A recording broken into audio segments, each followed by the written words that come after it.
meeting. We're going to call this meeting to order now. It is 6:40 p.m. on August 14th, 2023, and this is a public meeting of the City of Portland Police Accountability Commission.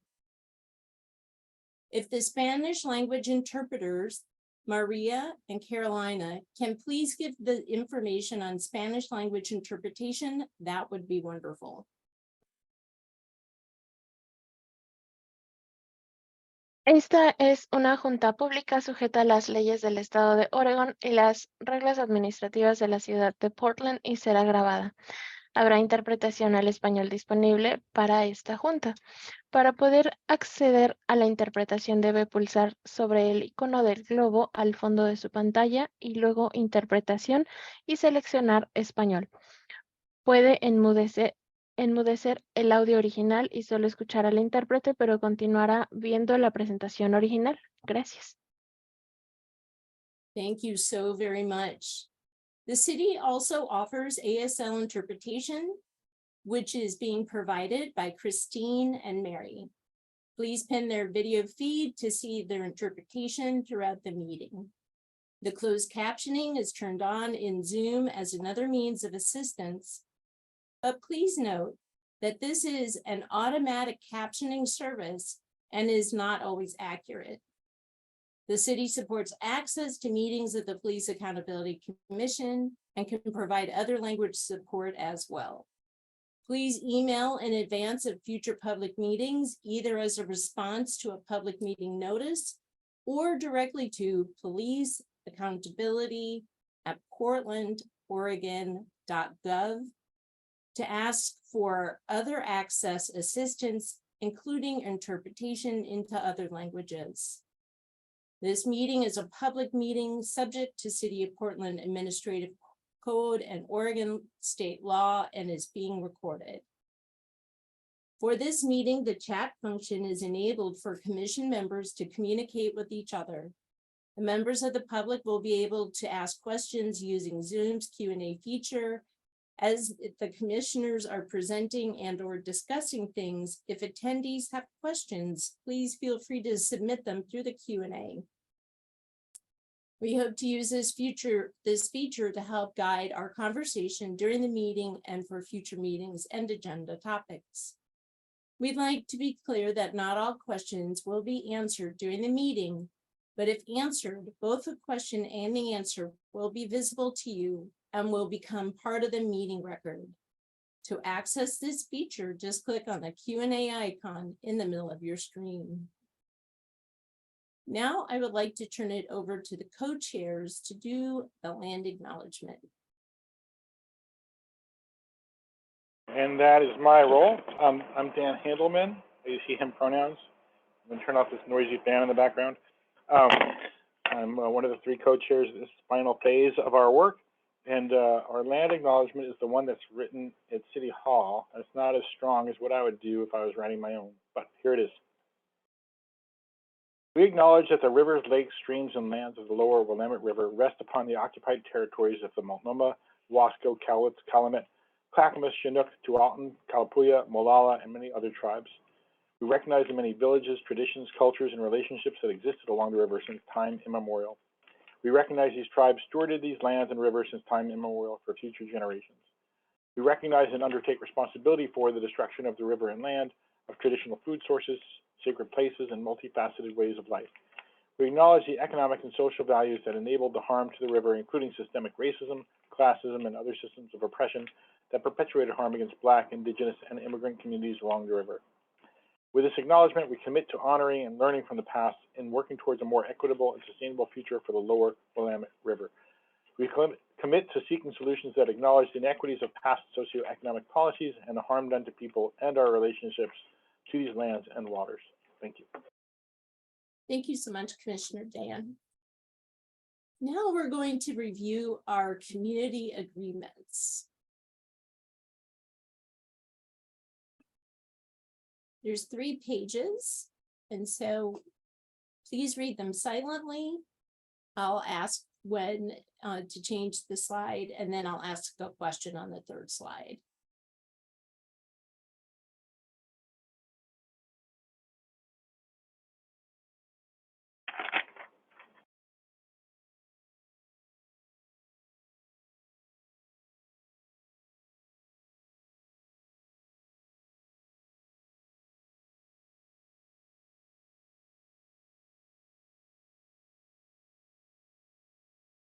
Next slide, please.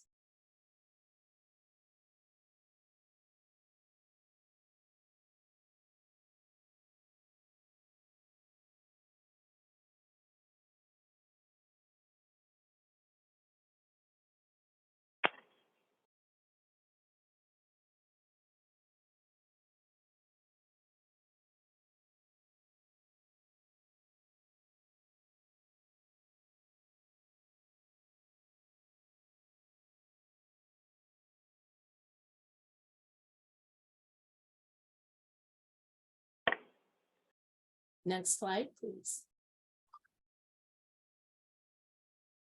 If you notice that a conversation is coming close to violating a community agreement, please call your fellow commission members in gently and with compassion. If you are called in, please take a moment to consider how you can best participate in the space while still respecting the community agreements and making space for everyone. Do we all commit to following the community agreements for today's meeting and to gently calling in our fellow commissioners?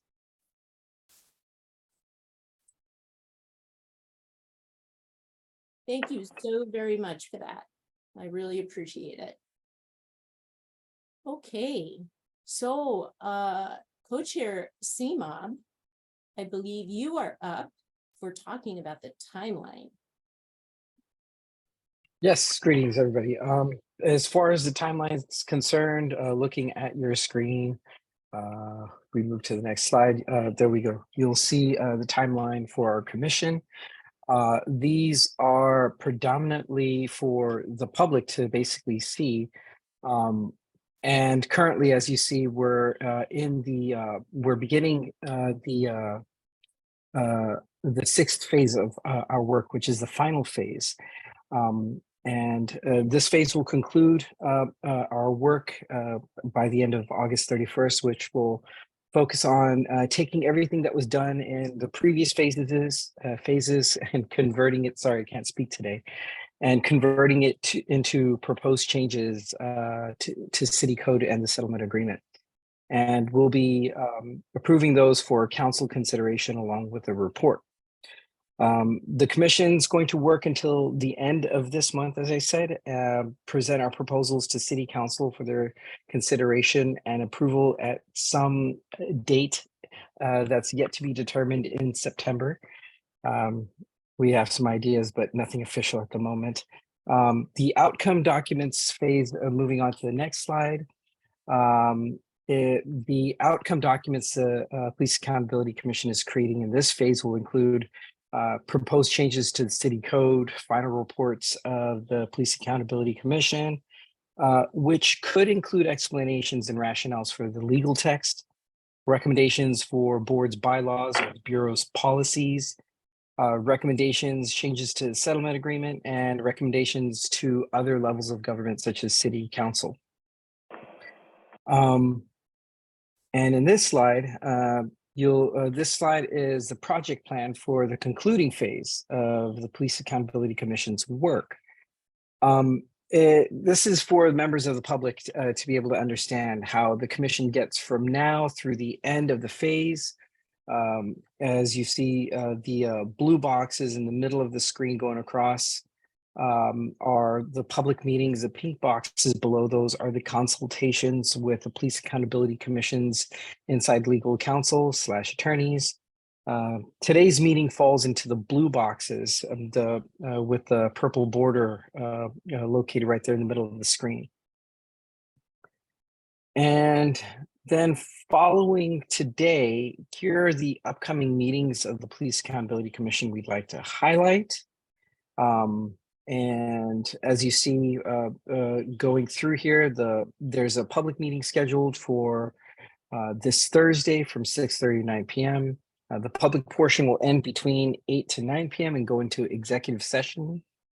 And then there's youth and family focused community info session on Friday, August 18th from 4 to 6 p.m. Families, kids are invited. It'll be at the Mekong Bistro across from McDaniel High School. And then moving on into reviewing today's meeting purpose. It's a public meeting or public hearing on the commission's draft code recommendations to the city council. A public hearing is basically an open public Q&A and comment period. You can speak multiple times and ask multiple questions. Following that, there'll be time for the Police Accountability Commission to continue with its business of working through the documents and making changes. This could also include reviewing the final checklists of tasks. We have a community input tracker, discussion group reports, the equity reviews and values and goals, and staff suggestions based off of gaps or contradictions, or technical edits. It's a lot to go through. This will include our reports back from the members who volunteered to report back on some of these documents.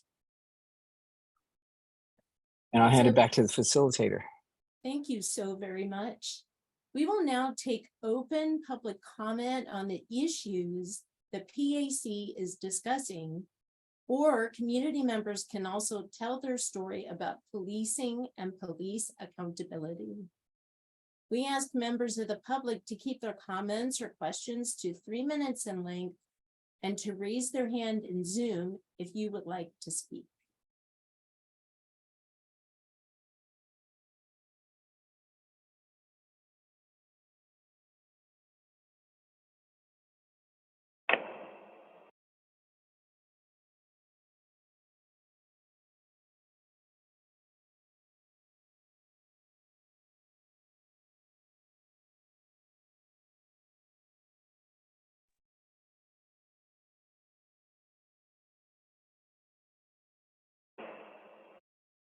Yes. Staff.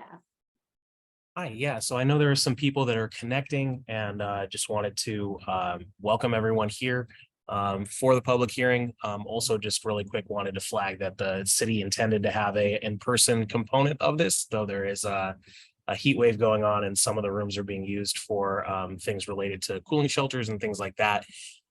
So just wanted to note that there may be some people joining late who had intended to join that way. And the PAC is still aiming to have those options available for future meetings. And more important than any of that, please stay safe out there in the heat wave. If there's a gap at any point, we'd be happy to show the document that people can give public comment on that might help to encourage folks to be specific if there's anything that comes up in your mind. Yeah, happy to do that after if co-chairs would prefer, or if there's anything specific that co-chairs are looking to get feedback on, or members, that might be a good way to get things going. Thank you. Thank you, staff. Co-chairs, are there any areas that you would like to focus on in particular that you may want to bring forward?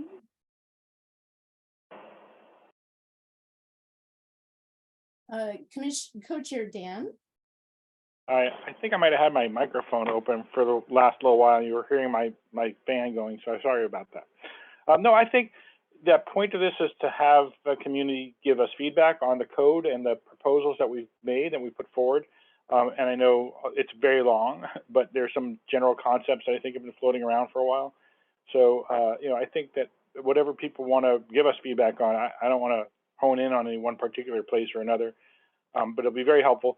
And we talked earlier that if people don't know what they want to talk about yet, we're later in this meeting, whenever the public hearing is over, we're going to start discussing the document itself. And so if people have ideas, once we get to that part of the meeting, the Q&A will be open the whole time. So if you didn't know what to say now, that's not the end of your ability to comment. So there, thank you. I really appreciate that, Commissioner Dan. To make sure that the community knows that they can continue to give input and react to the work that you're doing in real time. So we're just going to give it a couple more minutes. Again, public comment is invited. And again, You can tell your story about policing and police accountability, or you can comment on any of the issues that PAC is discussing. We ask members of the public to keep their comments or questions to 3 minutes in length, and raise your hand in Zoom if you would like to speak.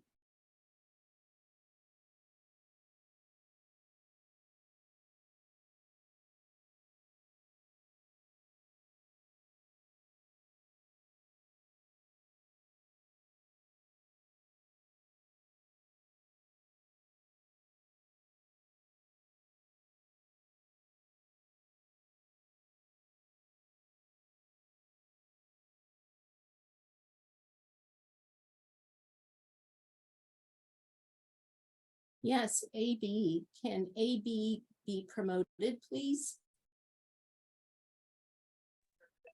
Welcome. Hi, can you hear me? Yes, we can. Hey, thanks. I just saw the email. Looks like it went out late. No worries. Thank you who did send that. I really appreciate it. This is only my second meeting. I haven't been to one in a long time. So just a couple things. One, that on KBOO radio right now, 90.7 FM, Prison Pipeline is playing, and they've been discussing, and you can listen to go back and listen to the recording afterward. They've been discussing this whole topic for the last half hour. So that's just an aside, relevant. And the other thing, which is probably also off topic, but this is just a request for information. Does anybody know of any groups or entities that are dealing with the city's surveillance policy? I understand that facial recognition was banned, but of course that doesn't say anything about other types of recognition. So that's what I have to say for the moment. Thanks. And sorry if that's out of scope. You tell me. Thank you so much, AB. I appreciate that. Does Commissioner Ajay? Yeah, so I mean, it is technically out of scope, but Smart City PDX is that the Smart City office. If you Google Smart City PDX, it should come up. But they're the folks that are basically passed an ordinance to take an inventory of all the city's surveillance technologies, and then create like a dashboard so the public is aware of like what technologies exist, what are they used for, the data and all that stuff. They're early in that process because this ordinance just passed maybe a few months ago. So they're in the stage right now where they're actually collecting information about what people might want to see in like a dashboard. So yeah, it would be, if you're interested in that topic, it'd be a really good idea to Google Smart City PDX, get on their list, answer their survey, and you can reach out to them for more questions and that kind of thing. Hopefully that's helpful. Thank you. Okay. I guess my question was more like, are there any, for lack of a better term, any resistance groups that are trying to oppose surveillance? Commissioner, go ahead, Commissioner Ajay.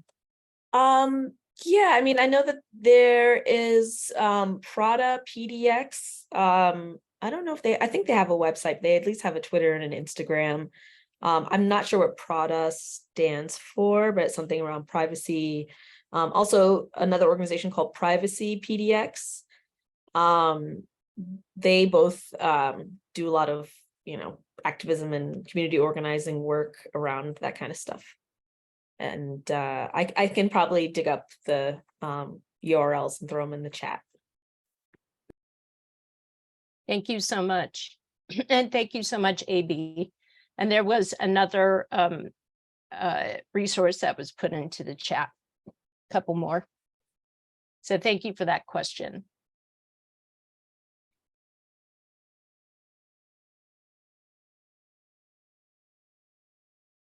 Any other questions, comments from the community?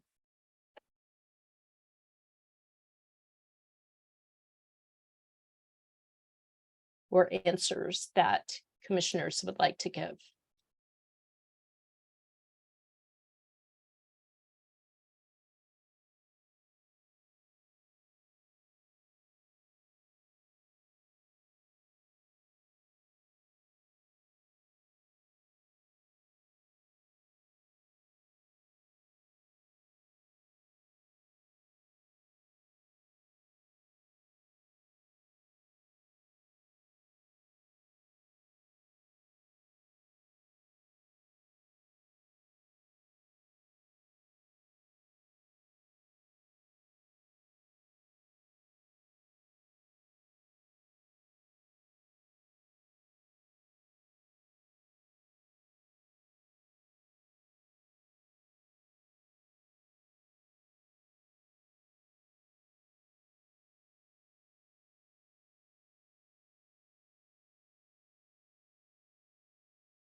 Staff.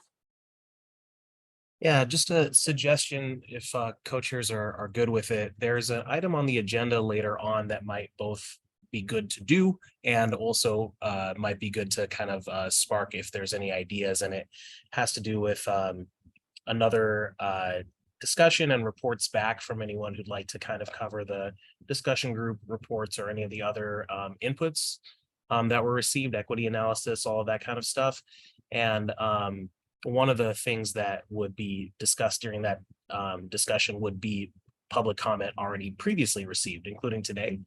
And so it might both provide a clarity to you as you go into later today discussing the draft document, and might also spark an idea in any of the community members who are watching, and thanks to those who are joining still, if there's something that you'd like to come up with later. So if it's okay with co-chairs, maybe that would be something to do now and then circle back to public input.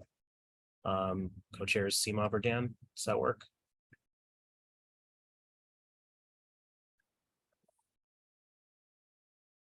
Yeah, I think that actually works great. I think it's really good to kind of get into some work, some discussion that'll involve and jog thought for a lot of folks, and be able to get some public input back.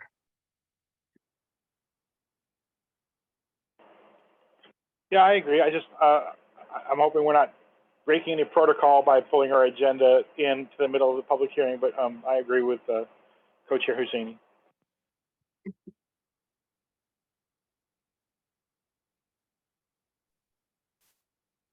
We'll find the right slides then, I guess, if you'll bear with us a moment. Juggle our slides a little bit. And again, for new people who have joined, we're in the middle of community or public comment. If you would like to make a public comment, either about your experience or have a question or comment to the commissioners, feel free to raise your hand using the raise your hand at the bottom of the screen, and you have 3 minutes.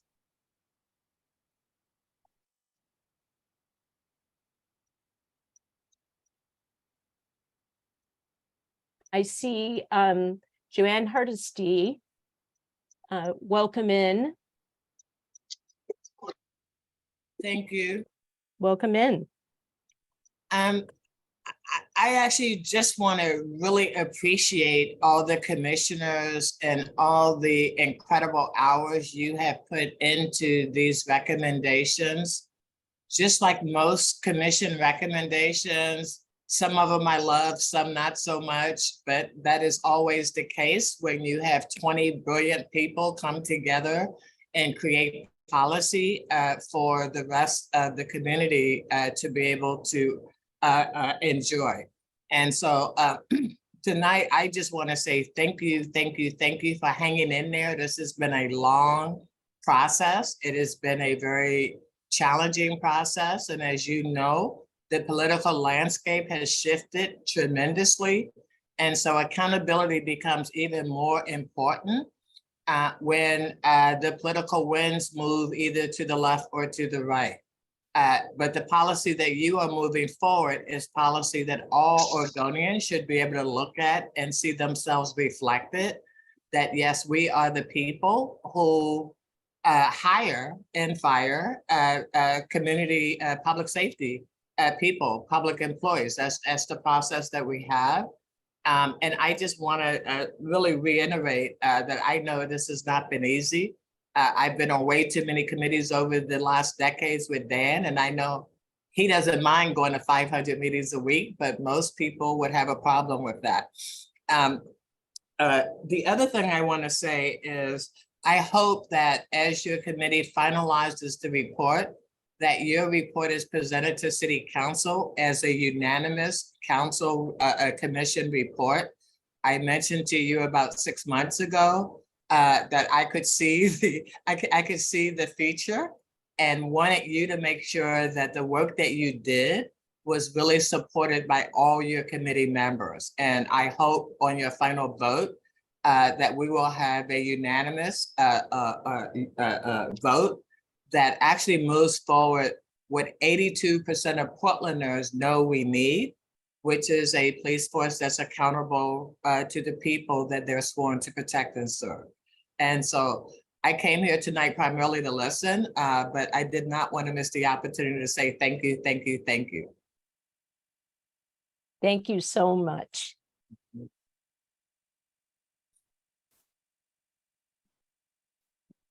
Any other comments, questions?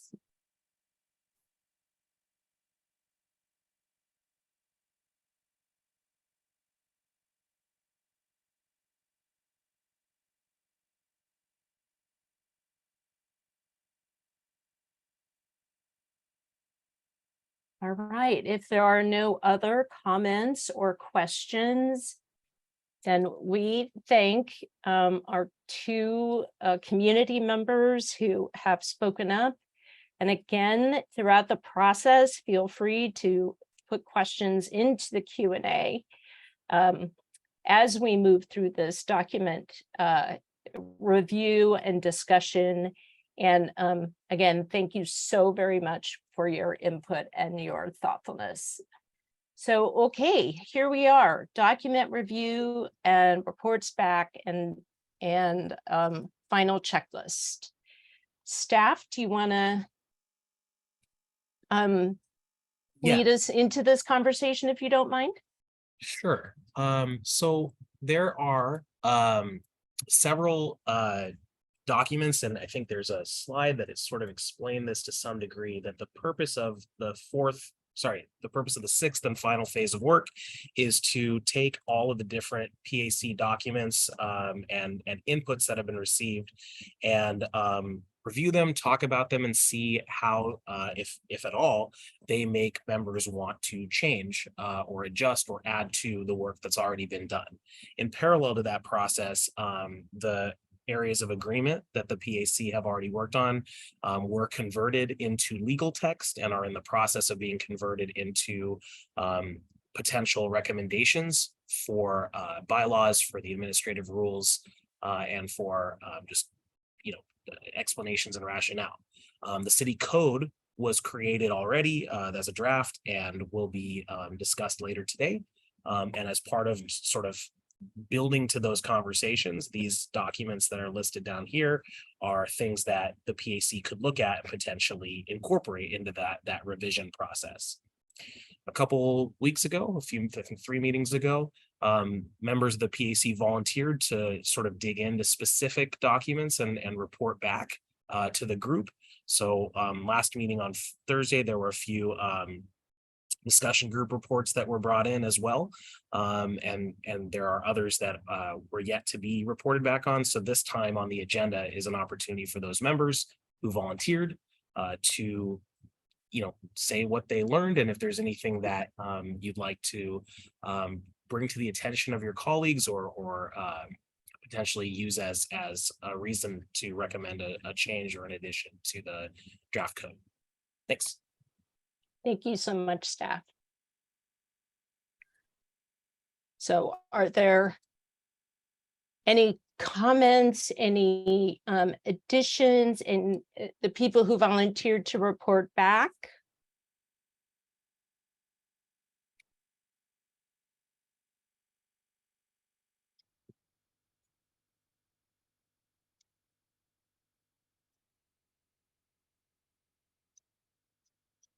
So Commissioner Tirsa, we ask that we follow our normal discussions rules. Please be brief each time you speak. And even though you can speak multiple times, just be brief and be facilitated, and I'll be using a weighted stack. So thank you so much, Commissioner Tirsa. Come on in. You're on mute. Hello, Tirsa, she, her. So I volunteered to look at members who have witnessed or experienced police misconduct and filed a complaint. And key takeaways are that community members who have used the current complaint process for police misconduct expressed a difficult time actually seeing police accountability. Some members expressed mistrust and fear of police officers and current system, specifically with retaliation. Some members expressed not being taken serious when making a testimony.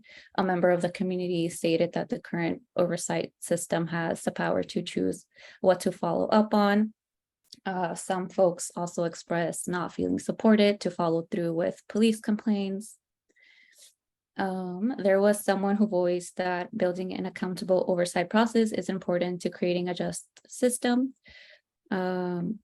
A member also expressed that they have had trouble navigating the current complaint process and that it was not user-friendly and very difficult to talk to someone for assistance. Some recommendations, or 4 recommendations noted, were to recommendations to the PAC were to provide a system where a complaint can be tracked, ensure confidentiality of complaints, and give the option for people who are making the complaint disclose their identity or not, and also have or make a of complaints where police officers' names are visible and the date and location of incidents as well, to allow members of the community to follow through, as well as provide more details on or the accountability determination that was made.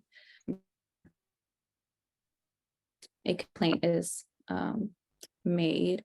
And then a common question that came up was if the new board will be responsible for overseeing a disciplinary outcome, and if the board will be responsible for following through, and if not, what entity would be responsible to ensure that that a disciplinary outcome is being followed. That's what I have. Thank you so much, Commissioner Tirsa. I deeply appreciate that research. Any comments or questions for Commissioner Tirsa? Commissioner Dan, Co-Chair Dan. Oh, I really appreciate you reading through that document and presenting it to us. It feels very good because it reaffirms what we've done. We created this navigator position for people to get through the system so they understand how it works. Indeed, I hope that the facilitators of this let them know that this system is going to have the board be the ones imposing discipline. So that is that answers that question too. So yeah, this is quite, it's good that we're not getting some unusual information brought to us at the last minute to change what we've done, I think. Unless there's something you picked out, Commissioner Ariana, that you think that is different from what we already are planning.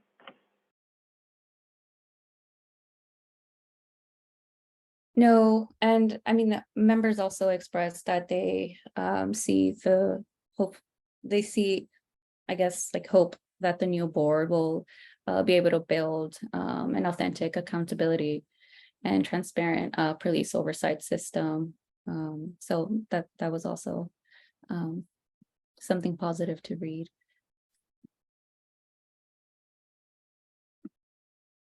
Thank you so much, Commissioner Tirza. Any other questions or reactions to Commissioner Tirza's report out?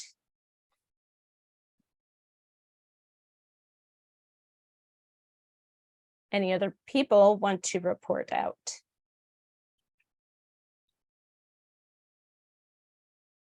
Yes. Who is raising their hand? I cannot see. I apologize. Oh, Commissioner Faith, thank you so much. Yes. Thanks. Hi, good evening. I'm Faith Aiken. I use she, her pronouns. I volunteered to read a couple more discussion reports, and maybe I'll go over one of them tonight.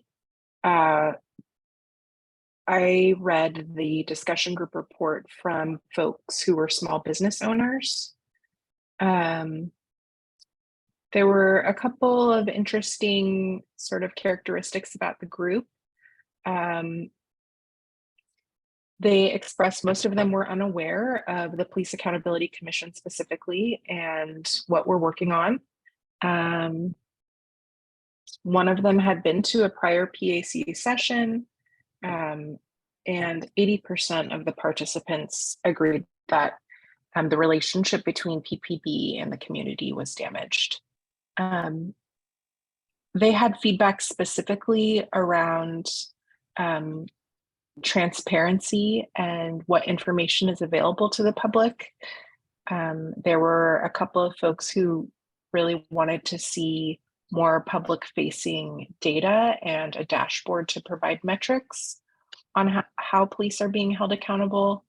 I think one of the other things that was expressed was around a lack of tangible solutions when police admitted wrongdoing.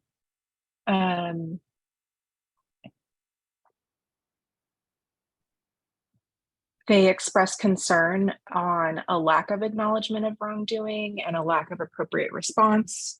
Some participants shared that the lack of diversity on the NPPB does not reflect the communities that they serve in Portland, and would like to see a more diverse police force.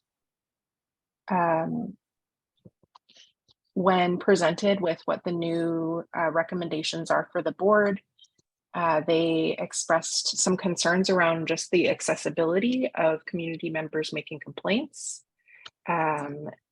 They wanted folks to be able to make a complaint in multiple formats. 30% of the participants expressed concerns about ensuring that the community is made aware that anyone making a complaint will be protected from retaliation. And then they also made some recommendations. So I'm looking at page 12. So the first one was ensure that the intake function of the complaint system doesn't create barriers for the most vulnerable community members. Inform the public and complainants about protection from retaliation. Define all the steps of the complaint process and keep complainants clear about where they are in the status. Ensure that the complaint process is clear and defined. The public-facing dashboard and complaint data available to the public. Ensuring that the new board reflects the demographics of the community. They had a recommendation on the complaint navigator, that person would have properly been trained and that they would be culturally trained to interact with community members. And then finally, increase police visibility within the communities. to enact policies that encourage community-based policing versus reactive policing. Thank you so much, Commissioner Faith. Any questions or comments for Commissioner Faith? Yes. And again, I'm having a hard time seeing. Okay, it's Debbie. Thank you so much. Okay, Mhm. Commissioner Faith, did it say in the report how they recruited the participants for this focus group? Yeah, it does. Let me look at the top in the methodology section. So I'm looking on page 4.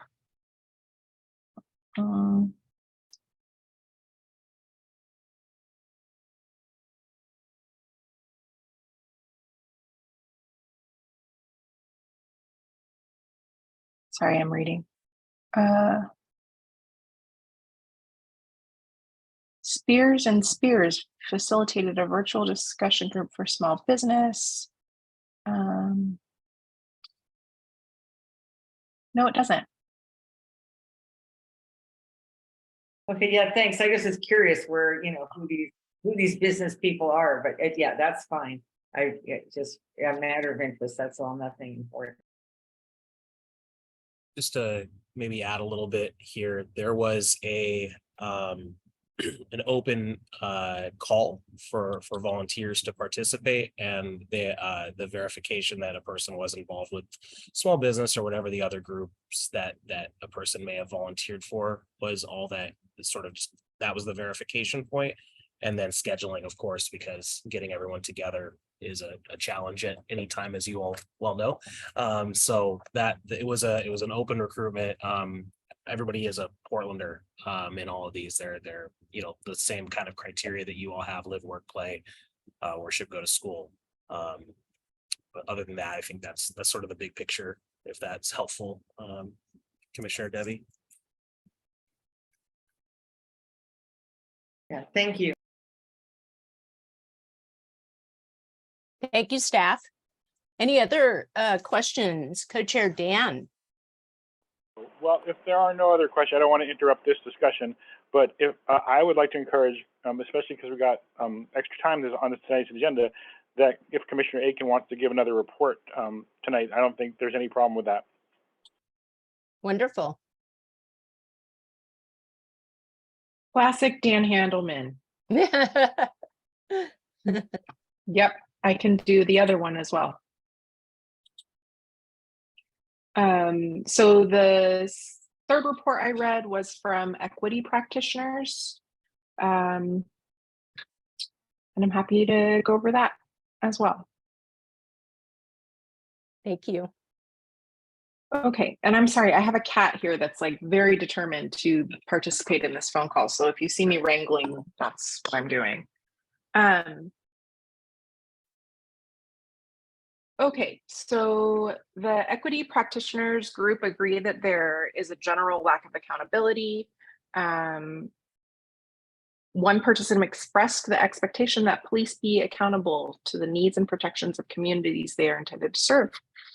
There was one participant who was really familiar with current oversight systems, and another participant was expressed that they were not very supportive of the current systems and skeptical, saying it was all bureaucracy and that no one can be held accountable within a bureaucratic system. When presented with the new complaint process, they asked some good questions. So some of the questions were, what are the racial equity goals for inclusion? Will you overrepresent those who have been impacted the hardest? What is the timing of the 5 steps when an investigation is still ongoing? And can the new board continue independently of pending criminal investigations involving police misconduct?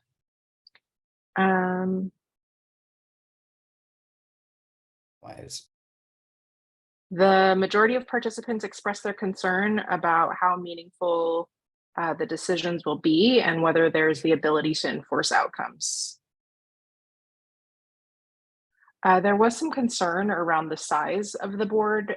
So there was a suggestion which I think we actually have done. There was a suggestion that the 33 board members be parsed into 7 groups that specifically work on certain phases or certain issues. I think that they expressed that with such a large board, it may be hard to come to consensus or agreement. One participant suggested, so with the question of does anything needed to be added to our proposal, one participant suggested positive reinforcement for officers who handle interactions well. And they gave the example of that relationship with someone who's experiencing mental illness. They suggested incentives and rewards. There was some concern about the lack of information regarding the director, what that role would be and their authority, and whether they would be a member of the Portland community and whether any preference would be given to race or ethnicity.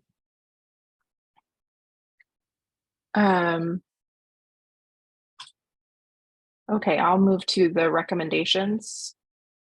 This is page 10. So they wanted to ensure that diversity and equity were included in the board. I think when they're saying PAC, they're meaning the new board. Be prepared to answer how the PAC's process will survive potential legal challenges brought by the police union. Oh, in that case, I do think they mean us. Consider reducing the number of board members or breaking the board into smaller subsections. Consider increasing the compensation. Maintain complete autonomy from PPB. Provide positive reinforcement. Clearly define the role of the director. Clarify whether people from outside of Portland are able to participate on the board, and improve the presentation by spending as much time as needed. There was some, it sounds like that the presentation was a little bit rushed due to time, and their kind of direct feedback was take more time, as much as you need. And that's it. Thank you so much, Commissioner Faith. Any questions, comments, observations about this feedback and report?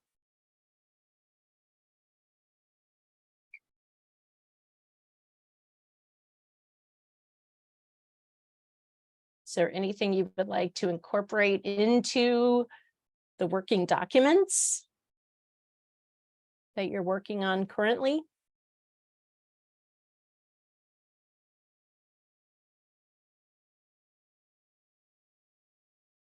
Very good. Co-chair Dan? Yeah, well, I'm working through the list of the different, so I guess what I'll say is what the documents are that we haven't gone through yet. See if the people who worked on them want to just volunteer to talk about them. The ones that I know, I mean, we have a lot on our plates, and I'm not 100% sure about this, but I'm pretty sure this is what we have left. We have the discussion groups on mental illness, people with mental illness, on neighborhood associations, maybe on youth. I just asked Commissioner Oriana if that had already happened, because again, my brain's a little fried. The people who had experienced misconduct but did not file a complaint with the existing system. I know Co-Chair Michelle Wesley just let me know that she's going to present on equity analysis on Thursday. And then I don't know if we got the equity analysis from OEHR yet. And then there was somebody who was going to look at the council letter. Oh, and I forgot that the checklist and the garden plot. So if anybody who is working on those has those ready, this is a good time to do it. Thanks.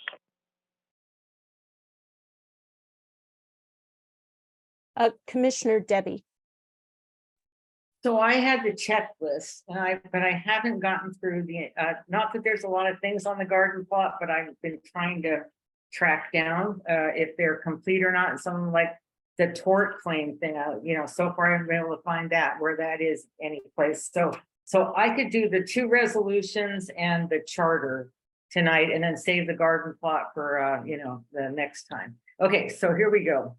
Let me get to it. Okay, so the first thing was on the list was the charter, and going through the list of things in that, we have completed a system for independent investigations, imposing discipline, policy recommendations, name the board, board member terms, requirements for open meetings, transparency, reporting, address barriers, types of complaints board can investigate. The one thing that it seemed to me is left to complete is ensure all recommendations comply with federal and state law. And I could be, you know, I may have misinterpreted that, but that was where I thought we were on that one. Then the next thing is resolution 37527, completed. PAC, you're gonna love this one. We were required to meet at least once a month and follow public meeting laws. Well, we've done that. Receive privileged information from city attorney, consult with subject matter experts, conduct research, receive public input. And then left to complete, ensure code recommendations fulfill charter requirements, equity analysis of recommendations, analysis of compliance with collective bargaining and other legal requirements.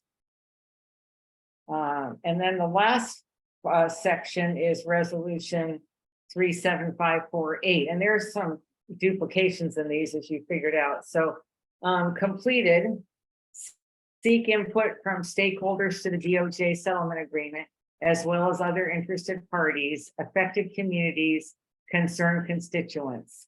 Name the oversight system. Establish budget allocation, and parentheses 5% of the PPP budget. Specify reasons a board member can be removed. Define what constitutes independent judgment. Define barriers to effective oversight system. Define types of misconduct board is authorized to investigate. Define discipline procedure. Define other terms. Develop a transition plan. Explain how to compel testimony, how to access police bureau records, how to propose changes to police bureau policies, and how to impose discipline. And then under the left to complete part, refer code change to city council, create community oversight board code change package, present code change to city council, quarterly updates to council on PAC's work with Bureau of Human whoops, hold on, I gotta get back to it. Work with Bureau of Human Resources and City Attorney's Office to ensure recommendations comply with collective bargaining agreements and other requirements. Then there were a few at the end that I wasn't sure about, so I'm gonna throw those out there and maybe somebody can help. So this is my note to myself, is not sure about this one or where to find it. And the what it says is commission shall define interference by other bureaus. What involvement may other parts of city government have with the board, and what types of interactions are forbidden? And then I also wasn't sure about whether we took care of details related to workflow of investigations and processes. It kind of seems like we did, but I would, appreciate some confirmation from those of you who worked more carefully on that.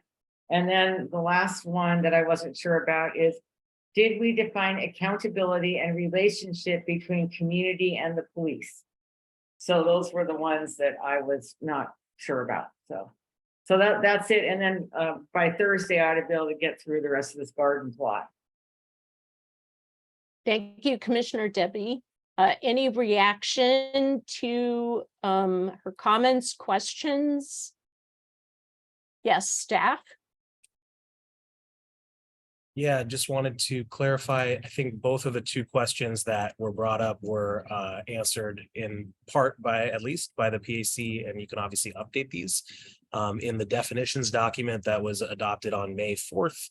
So the accountability, including the working definition of or the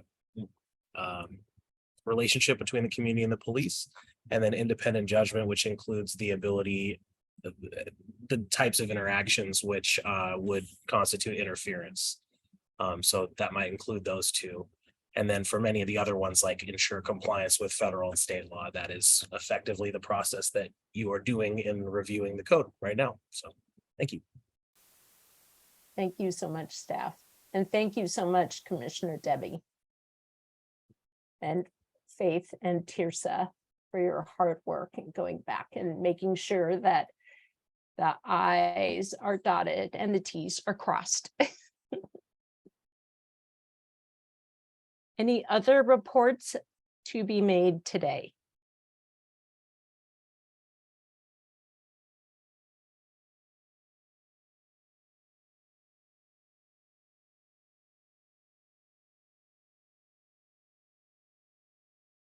All right, so I could open up again, since we have 8 people in the audience, I could open up public comment again. Is that all right, co-chairs? Okay, all right, that sounds good. So for like the next 10 minutes, we can open up public comment and invite the community to bring issues to the PAC, either to tell their story about policing and police accountability, or to discuss issues the PAC is working with. We ask members of the public to keep their comments or questions to 3 minutes in length, and raise your hand in Zoom if you would like to speak.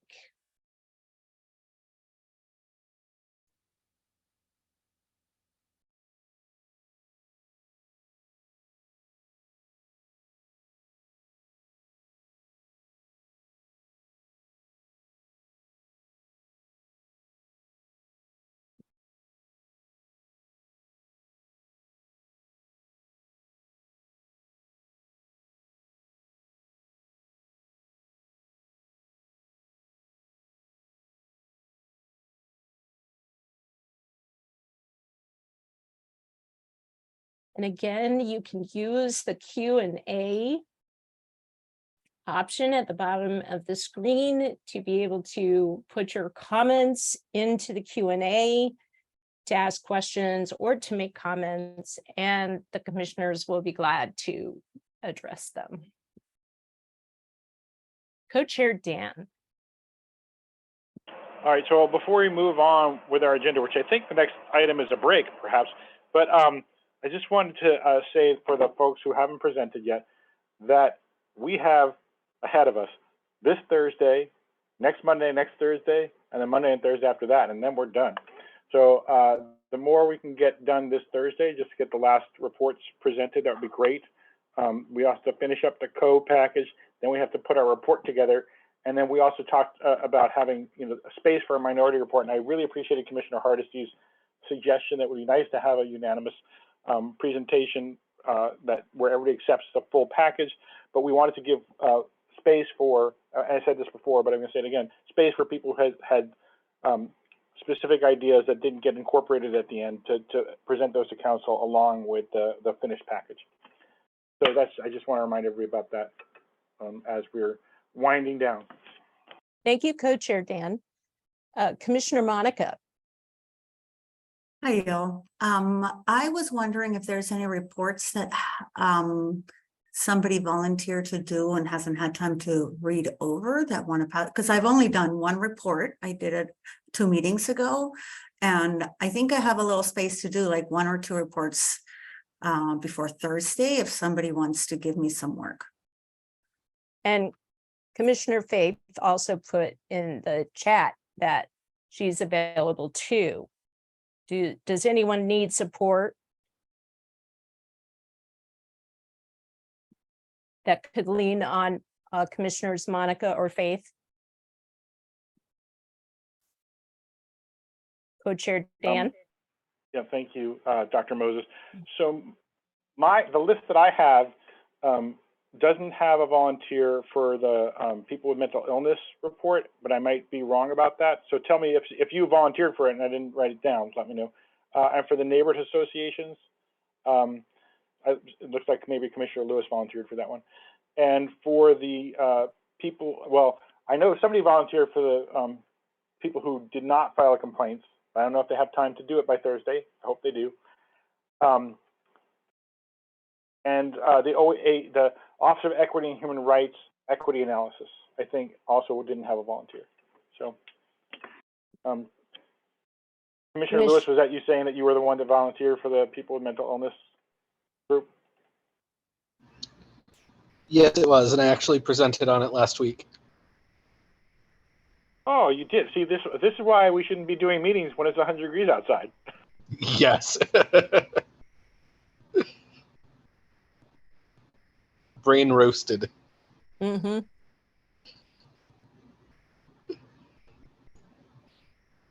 And so what was the other one that had not been completed yet? Neighborhood associations, and Commissioner Monica will take that.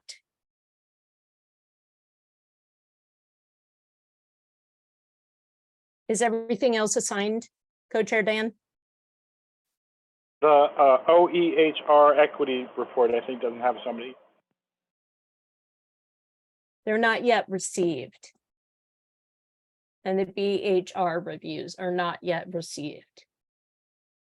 Faith says when that comes in, the OEHR, when that comes in, she'll take it.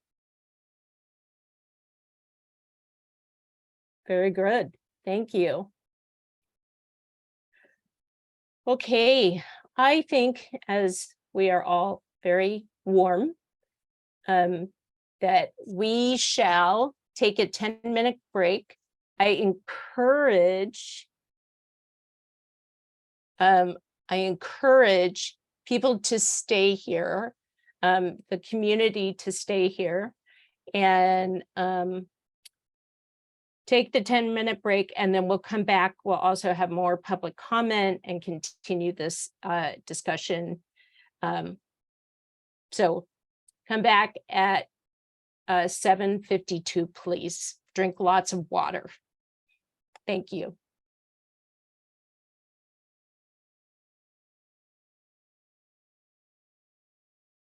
Being here this evening, so appreciate everything everyone has been working on.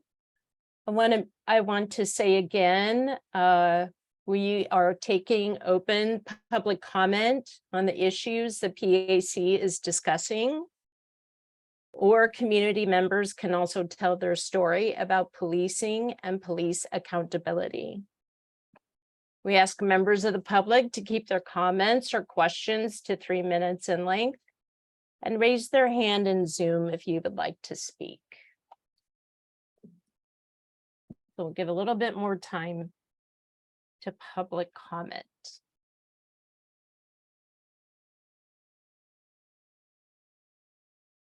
Yes, AB, please welcome in.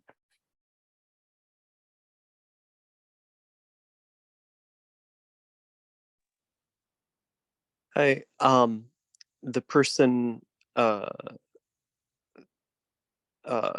of the people who spoke shortly before the break, sounded like they were making a couple of action item requests that I didn't quite catch, and I'm wondering if those could be put in the chat. For reading particular reports, is that what you're asking? I thought it was right before that. They said something about please be sure to make a complaint by Thursday. Oh, Co-Chair Dan, could you explain, just clarify? Yeah, sorry about that. No, I was saying that we'd like the reports back from the remaining members of the commission who've looked at the different documents we have, and one of those has to be with people who had experienced misconduct but didn't file a complaint. So that's one of the reports that we're going to hear on Thursday. And then also I see in your Q&A you asked about the OEHR, which is the Office of Equity and Human Rights, and they're doing an equity review. We already had one from one of our consultants here, but we have another one coming from the Office of Equity and Human Rights that we're going to get a report back on that as well on Thursday. Does that answer your question, I hope? Okay, yes, thank you. I was just concerned that I'd missed a political call to action, so thank you for clarifying. Thank you so much, AB. Appreciate that. Any other comments or questions in the community?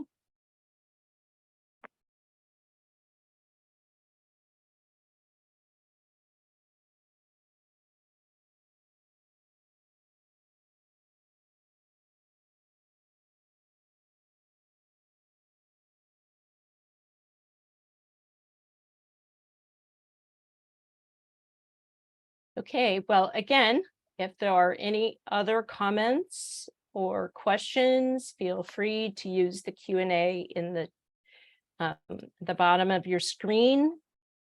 And if it's all right with you, co-chairs Dan and CMOB, that we go ahead and move into looking at the values and goals before we get into our next phase. Is that all right with you? Okay, very good. Let's go ahead and do that and review the values and goals.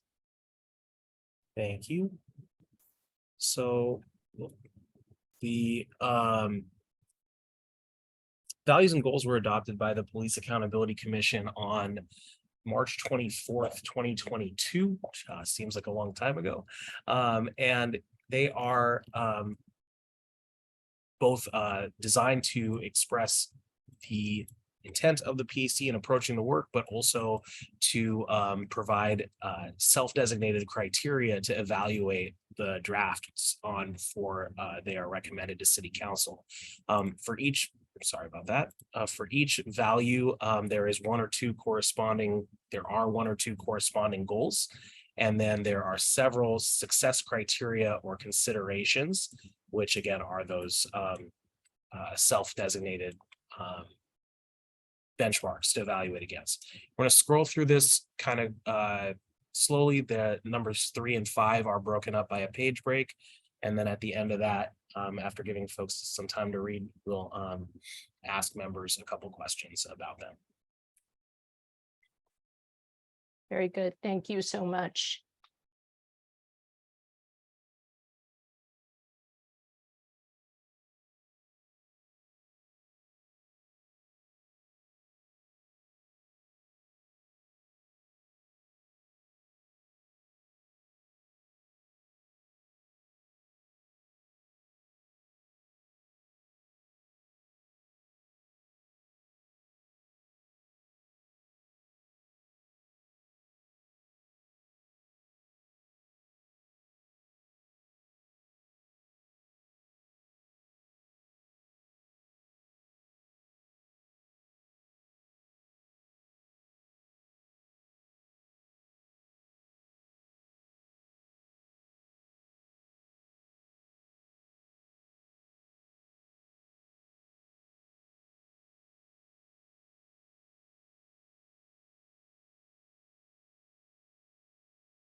So if anyone would like this to be scrolled to any particular place, please feel free to just note that in the chat or ask for it. Are there any particular values, goals, or success criteria / considerations which are you'd like to highlight or keep in mind to your colleagues for the remainder of what we're talking about, what you'll be talking about later today?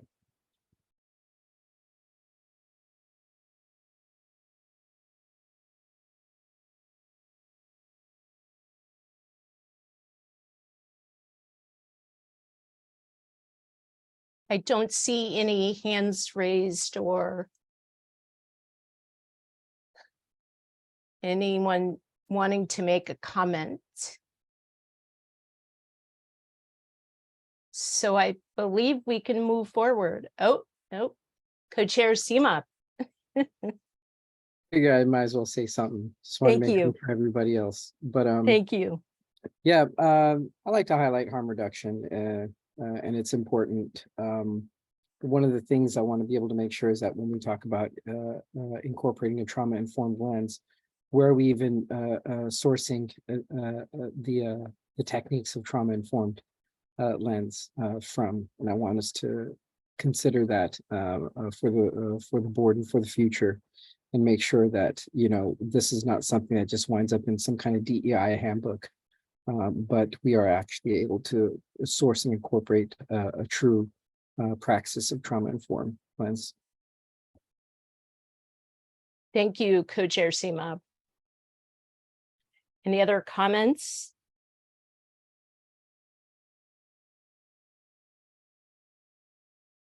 Okay, so then let us go ahead and move into the draft code discussion. I ask that we follow our normal discussion rules. Please be brief each time you speak, even though you can speak multiple times. Please be facilitated, and remember that we use a weighted stack in our discussions. Finally, please be forward-looking in your comments. I'll pass it off to staff to walk us through the first few items. Then if time permits, we'll start the open discussion.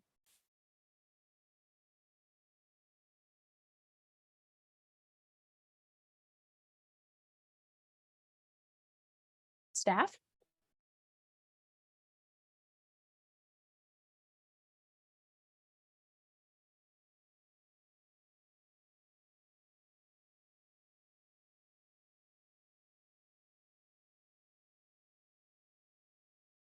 Sorry about that. Co-chairs? No, that's okay.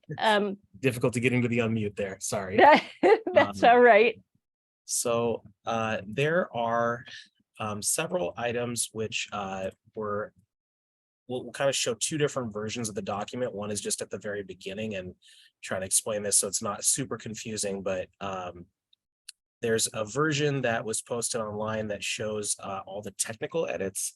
And technical edits are essentially things that are not substantive in nature. They're standardizing terms and things like that. So I'll start by showing that just for the record and for transparency.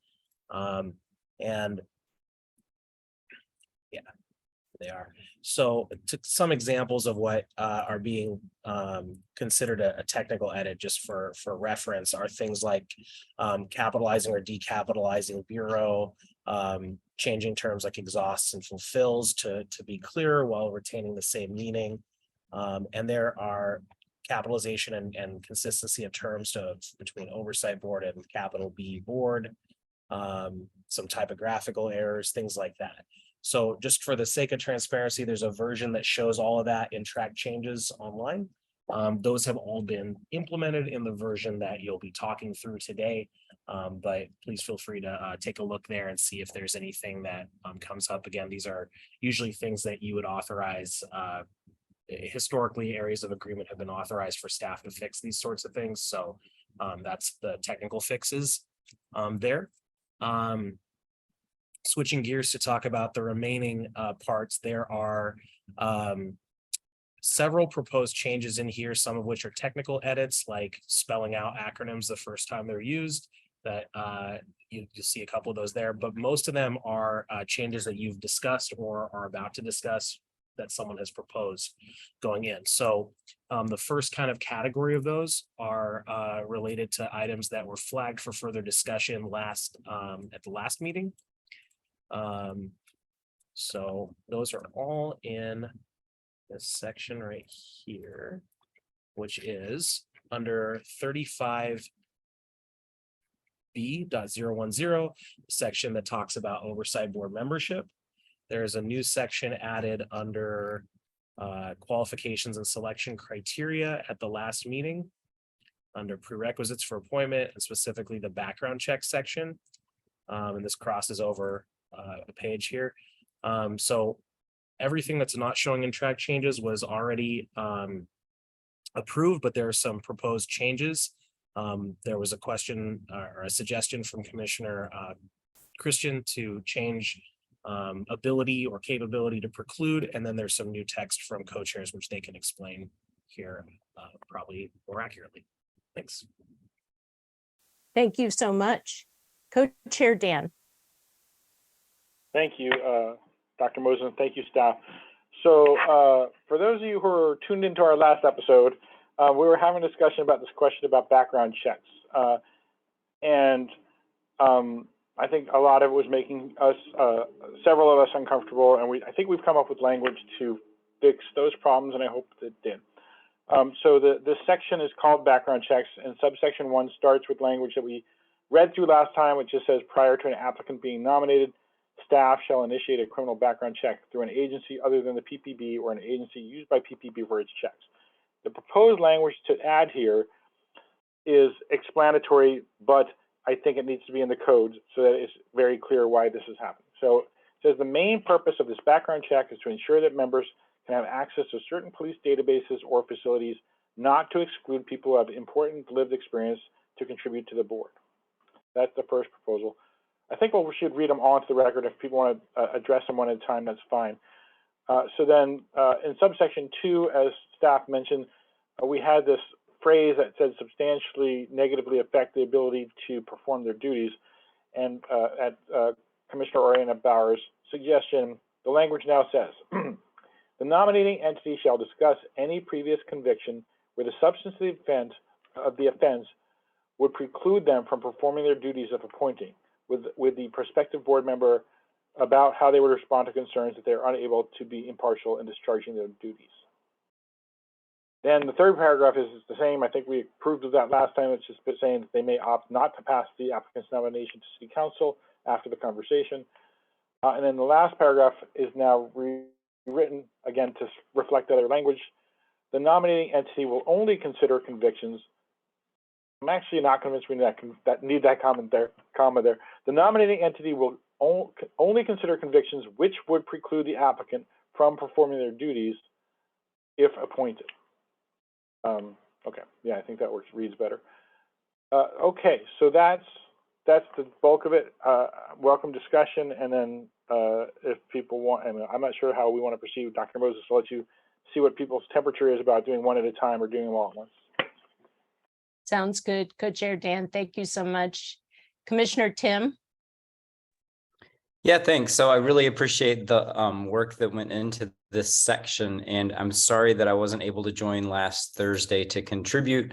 The only part that on reading this again still concerns me comes in, I mean, I guess the easiest way is lines 702 to 704, the part that says, well, I guess really just the part that says about how they would respond to concerns that they are unable to be impartial in discharging their duties. I do feel like if someone has explanation for why that's critical, okay, great, I'd love to hear it. But my feeling is that a background check should make sure that the people are not precluded from doing their duties, but that's it. And impartiality is not something that's just such a wishy-washy thing that frankly we're not going to have any idea. And I'm really not concerned personally about concerns of people that they would be impartial.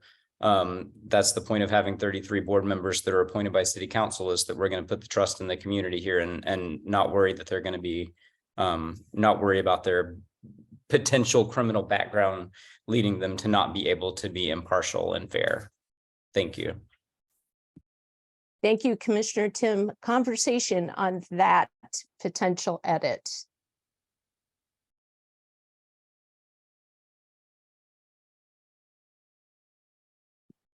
Co-chair Dan. That's a very good catch. And I think we should just collapse the sentence so it says about how they would respond to concerns that they're unable to discharge their duties.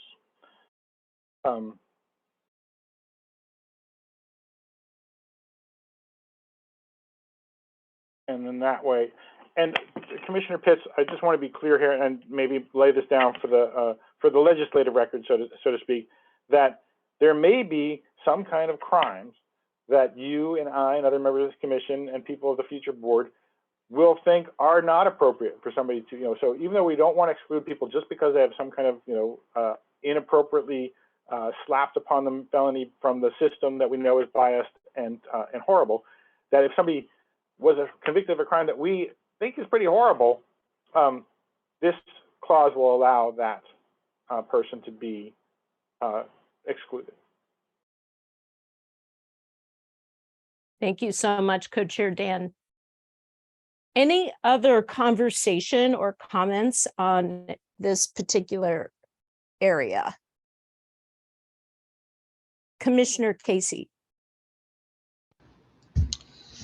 Yeah, I really like Commissioner Tim's edit. I think that reflects things really well. And I just want to say I appreciate that we had this conversation. I think this was an area where we sort of felt the tension and the unfairness of the fact that our system is going to have to exist within other systems that no matter what our good intentions are going to be flawed or going to be unjust or going to be racist.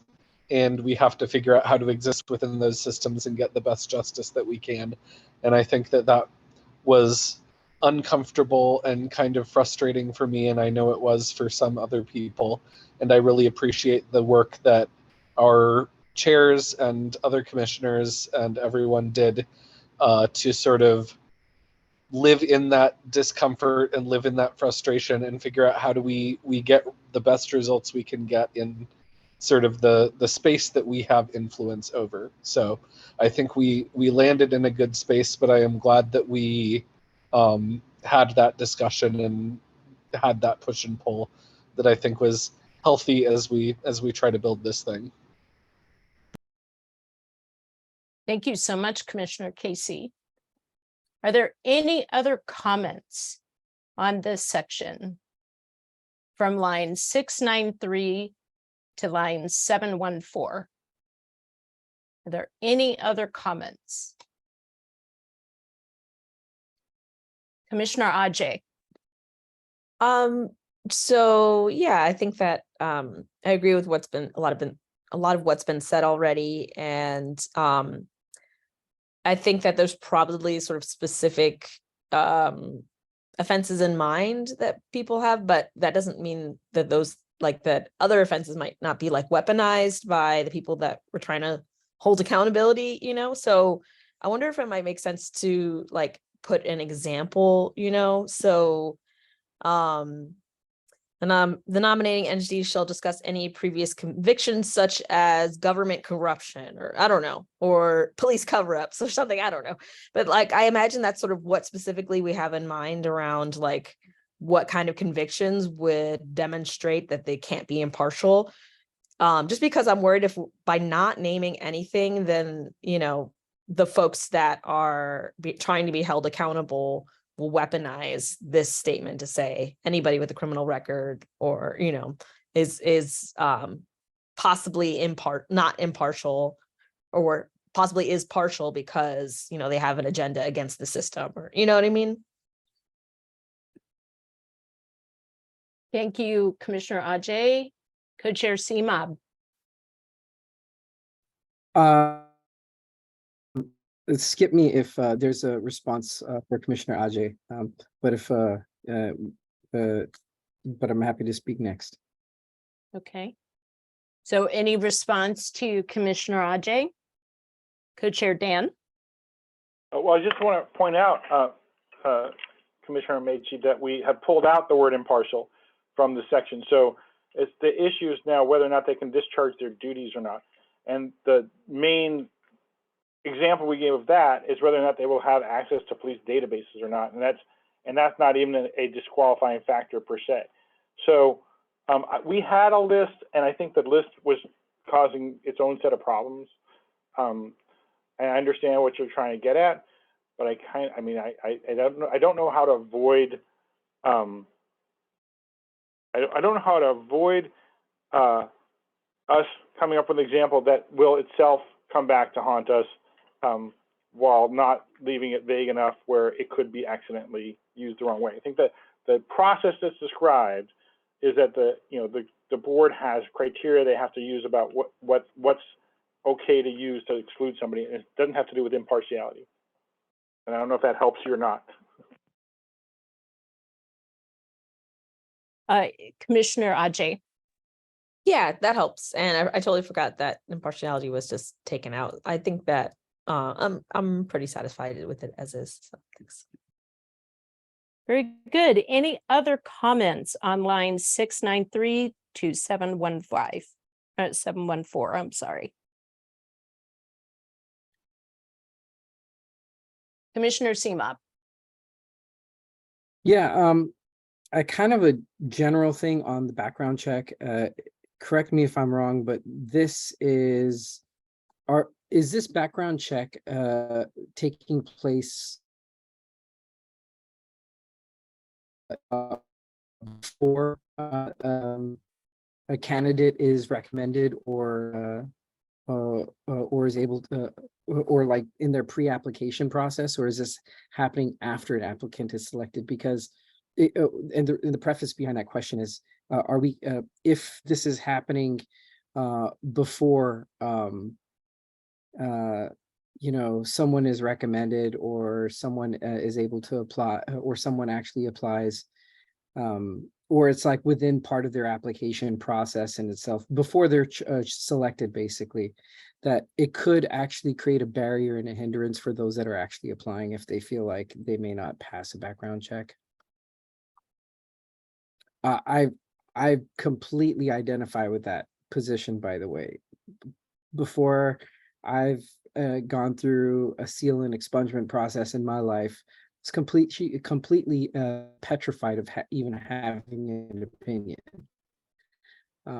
and so therefore would be afraid of seeing what would be a potential opportunity. And I know many people in my communities that are working through their records, if they can get them expunged, or the process, or some don't even realize like they have an expungible record. But just by the mere thought of having something there and being afraid if they'd be voided out, simply because of the mere presence of where it's even placed. So, Co-Chair Seema, what are you asking?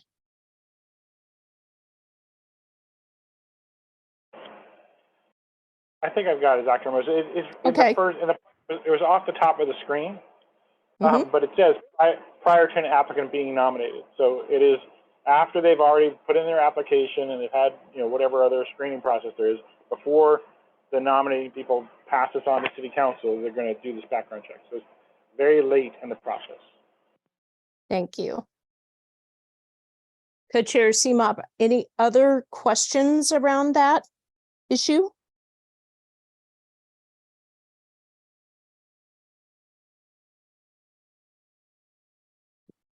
Having connectivity issues right now. Yeah, sorry, I turned off my video because I thought that might be able to improve it, but everybody kind of started stuttering there for a moment, and it's definitely on my end, so apologies for that. No problem. Wondering if Co-Chair Dan's answer was clear.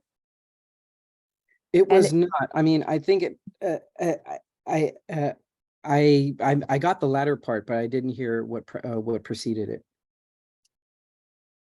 Co-Chair Dan. Sorry. That's okay. I just texted at you in the chat, but it says, I said this is very late in the process, and the part that you couldn't see on the screen when you were asking the question says prior to an applicant being nominated, staff shall initiate a criminal background check. So it's very late. Okay. All right. Any other questions? I'm going to go ahead then to ask the question. Is there strong opposition to changing what's in lines 693 to 714 from what was there to what is there now?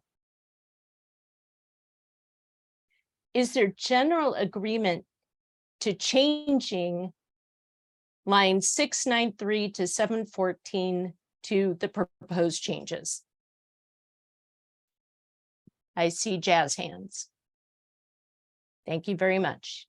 Can we move on? Can I say one thing, Dr. Moses? Yes. I think we were agreeing to change down to line 705, right? Because we haven't talked about down to 714, or have we? Did I miss something? Well, oh yeah, you're right. Okay, I just didn't see it. Okay, yeah. great. Okay, great. Thank you. You're welcome. All right, so we're going to go ahead and move on. So staff, if you would like to take us to the next section. Sure, yeah, so I'm going to circle back to this one just to flag that 727, but there's a related item, which is about resignation and removal. And it has to do, there's a staff edit, which is proposed here, which is to align the text of the mandatory removal or the city council removal, sorry, with what the background check would find. So this language did correspond with the old version of it, and this is just because you just made adaptations to it to bring that text into alignment here. So the if appointed is obviously the part that I'm guessing. Yeah, seeing that. Yeah. So it's gonna check, if he's continuing to perform, but basically there's this section is resignation and removal. The first part's about resignation. Second part is what the causes are. So as Commissioner Debbie pointed out earlier, there is a requirement for the PAC to in the checklist to determine the cause for removal. And yeah, so this would be to kind of parallel that process, and just another quickly clean this up. But the idea is to replace the previous text with the text that is was just approved, but changing applicant to member and all that. Thank you so much, staff. Co-chair Dan. Oh, well, I was going to make the two corrections that the staff already made, so maybe I'll just read this into the record so we have it. So it says, City Council may remove a board member for cause. A member must immediately notify the board, cease further participation, pending a vote of the removal by the council if any of the following circumstances occur, and this one is number B, or letter B. The member is convicted during the member's term of a criminal offense that would preclude the member from continuing to perform their duties. Very good. Any conversation about lines 823 to 825?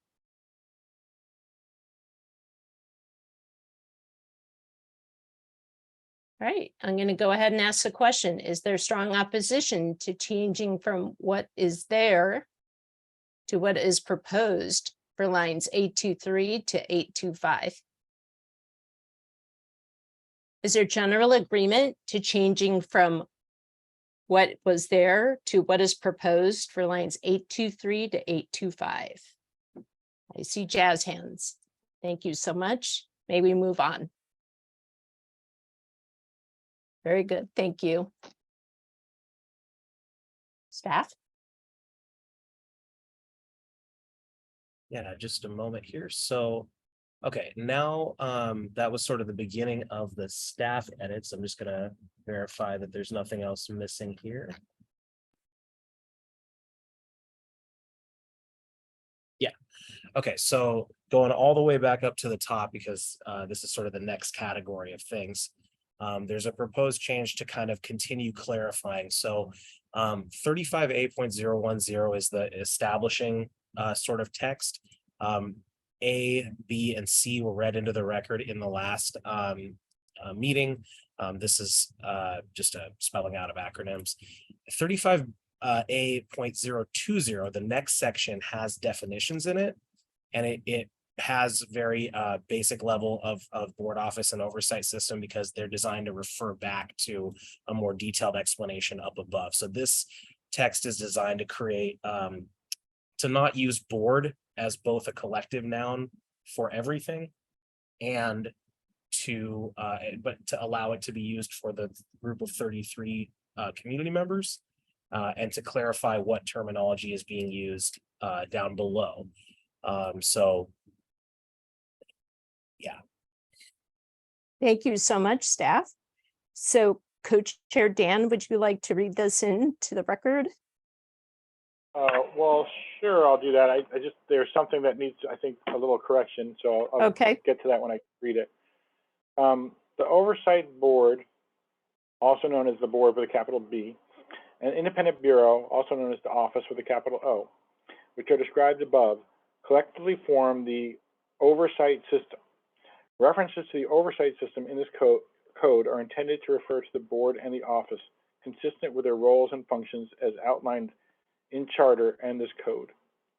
Reference to the Board and Office in this code, get rid of the word package, that's where I was going, in this code should be understood as referring to the Oversight System collectively, and specifically, the Board may delegate authority given to it under the Charter and this code to the Office to permit the Oversight System to fulfill its obligations established under Charter 2-10. Which is a lot of words saying, basically you got your board, you got your office, and then sometimes we're talking about both of them. Yes. Thank you. Any questions or comments on lines 11 to 20?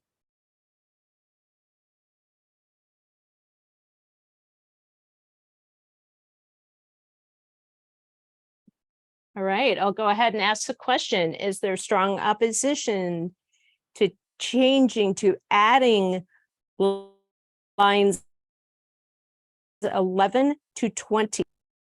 Is there general agreement to adding lines 11 to 20? Thank you. I see agreement. Thank you so much.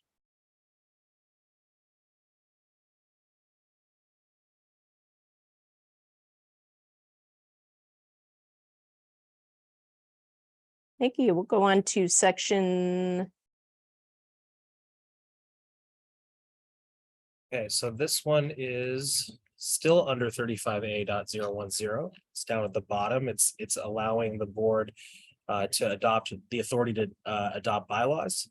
There's a couple things that may come up here, but one of them is to add to what the bylaws could include voting thresholds. That is sort of something that you've all discussed in the areas of agreement, that this is something that would be in the bylaws, but it was not explicitly stated previously that it would be in the bylaws. So this would do that. Very good. Thank you so much, staff. Any comment, co-chairs? Any comments or questions from any commissioners?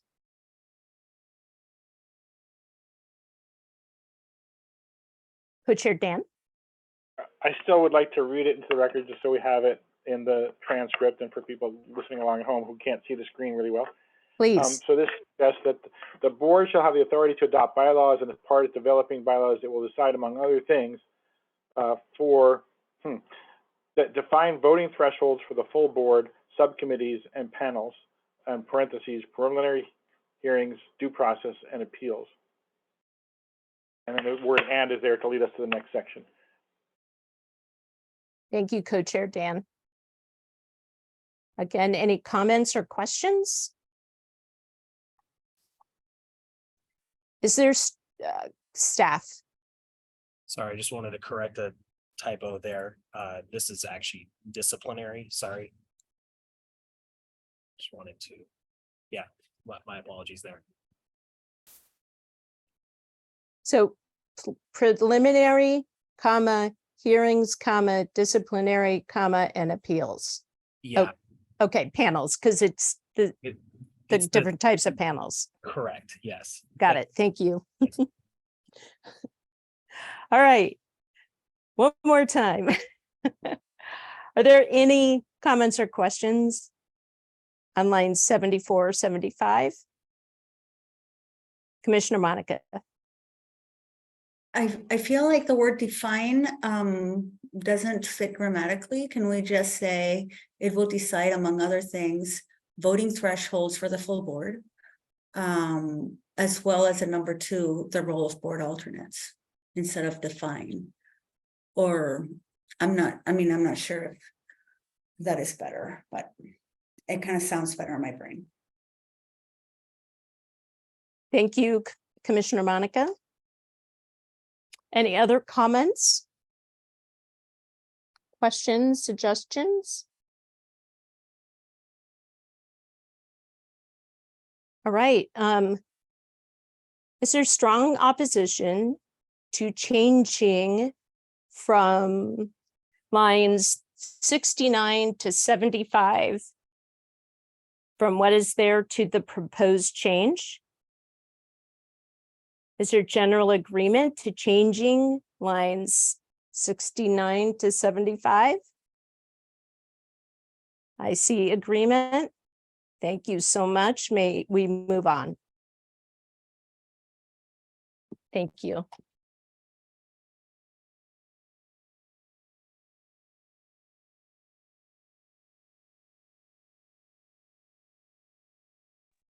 Okay, so the next one, sorry, I'll defer to Commissioner Yume first. Oh, yes, please, Commissioner Yumi.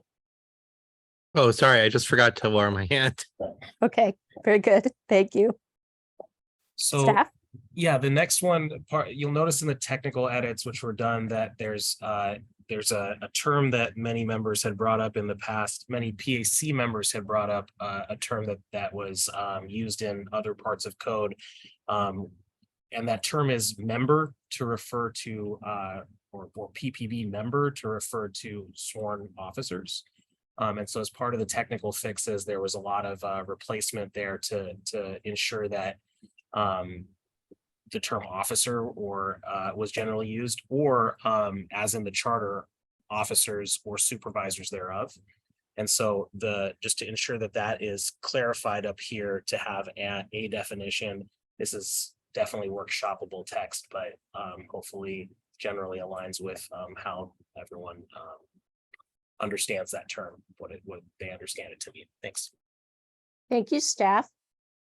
Any comments or questions regarding lines 140 to 143? Co-Chair Dan, do you mind reading it into the record? I don't mind. Thank you. So this is section K of definitions, and it says officer. Officer means a sworn employee of the Portland Police Bureau, period. This term will be used throughout this chapter to also include supervisors of officers in line with the board's authority noted in Charter 2-1001 and 2-1-107A and 2-1007D. Thank you so much. Again, any comments or questions on lines 140 to 143?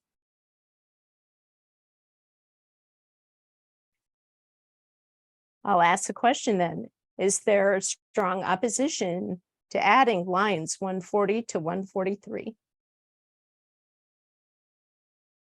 Is there general agreement to adding lines 140 to 143? I see jazz hands. Thank you so very much. May we move on? Wonderful, thank you.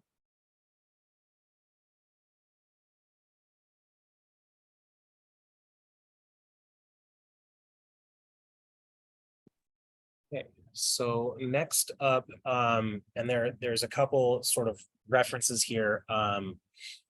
This is a little bit hard to explain why the number's not there, but basically, this is restrictions on board membership, and it refers to individuals who are members of any other government-run advisory group, board, or commission related to police or policing being ineligible to serve on the board while they're also serving on those other groups.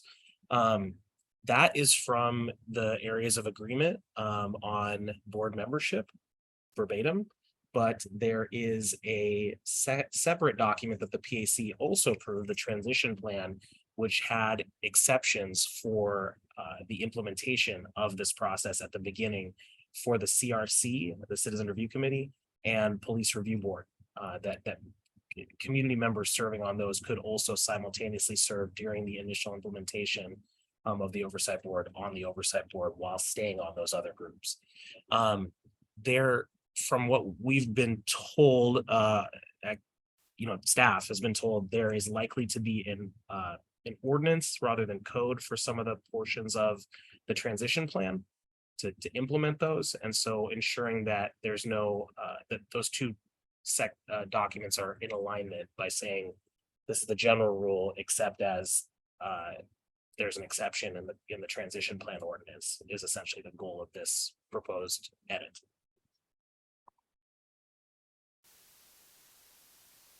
Thank you so much, staff. Any comments or questions regarding lines 726 to 728? And Co-Chair Dan, would you like to read this in to the record, please? I have a comment and I'd like to read through it. So let me start with my comment. Okay. And then I see Commissioner Arce can go before I read the full thing. Well, let me read it, then I'll make my comment, then I'll turn it over to Commissioner Arce. How about that? Okay. So it says here that restrictions on board members are the following individuals are not eligible for service on the board. An individual who is currently a member of any other government-run advisory group, board, or commission related to police or policing, and the proposed new language says except as outlined in Ordinance XX.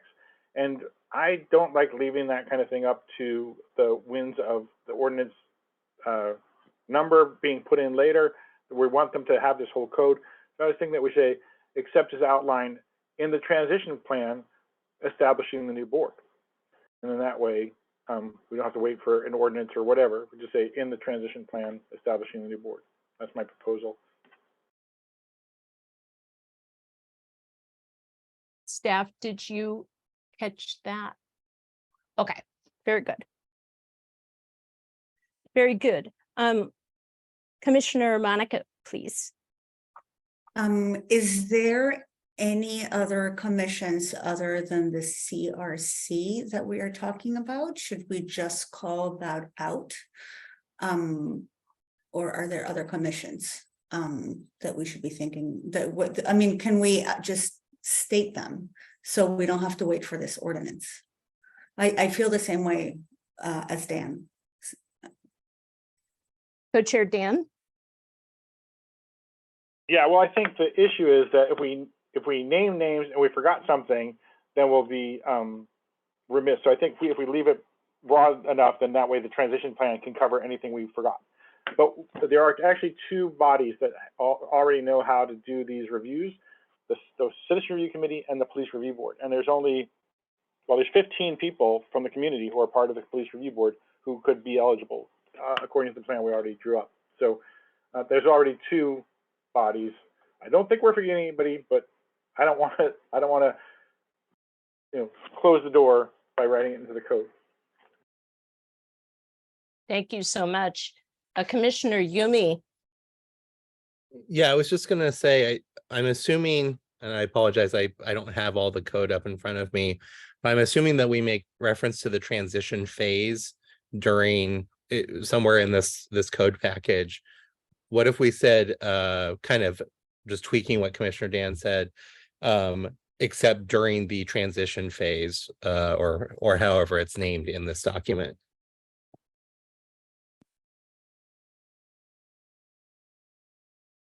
Thank you so much, Commissioner Yumi. Other thoughts, staff? There, just to answer Commissioner Yume's point, there aren't really any references to the transition phase here because the transition plan is likely to end up in the ordinance because it doesn't create a standing ongoing legal thing in the way that code does. And if either of the attorneys who are here want to explain that better, as staff is not an attorney, then that might be helpful. But as a result, there are no other references to the to the transition phase in here. That there's just potentially here in the comment and then a footnote. So at present there is nothing to, yeah. Thank you so much, staff. Other thoughts or comments? Commissioner Monica? I was thinking that maybe we could say something like an individual who is currently a member of any other government-run advisory group, board, or commission related to police or policing. Except, well, I think what Commissioner Yuma is getting at is good.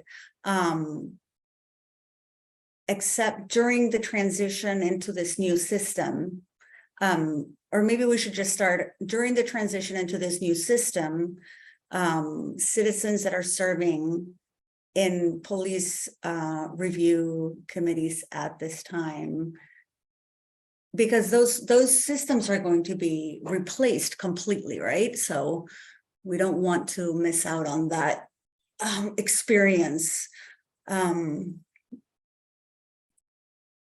I guess we're all saying the same thing. Thank you so much.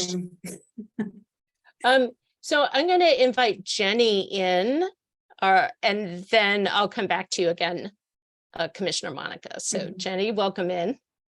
Yeah, so I've been listening to the conversation, and what I would suggest as an edit is to say except as outlined in ordinance XX, and then put in parentheses, which is based off of, and you could point to a section in the transition plan and close parentheses. Because the reason being that you need, my recommendation to you would be to have something more than referring to the transition plan, because the transition plan as a standalone document is not enforceable text. So, but an ordinance is. But I hear the concerns, and that would be what I would suggest you do to kind of provide that context. Thank you. Thank you so much, Jenny. Commissioner Monica, or anyone else? Co-Chair Dan? All right, well, I still don't like the XX part, so I think we should say, except as outlined in the ordinance establishing the board. And that way we don't have to have a number that gets plugged in later. That's right, except as outlined in the ordinance establishing the board. Okay.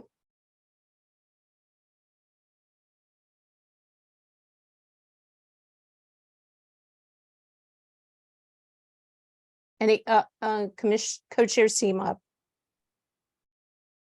Commissioner Handelman, are we saying that that would be better in place of actually having the ordinance number in there then? The problem is that the ordinance number will probably not be assigned until after it gets voted on. So it'll still say XX at the time it goes to council. So I because they're probably both going to be voted on at the same time. So I think we should just be less specific that way.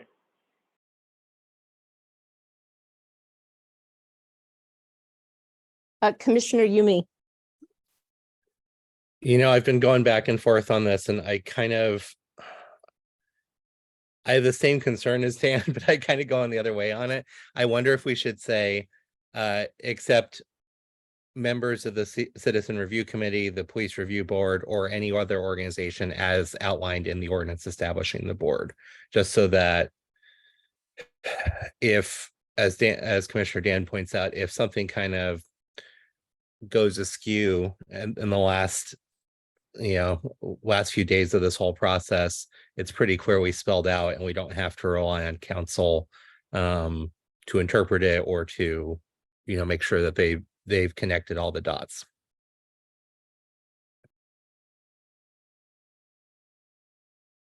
Wonderful. Great suggestion.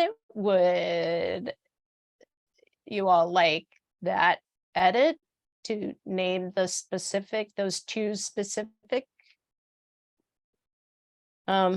groups?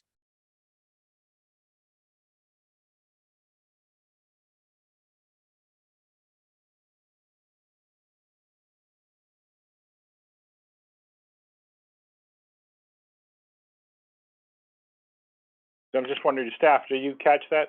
So it say except for the Citizen Review Committee, the Police Review Board, and any other body as defined in the ordinance establishing the board.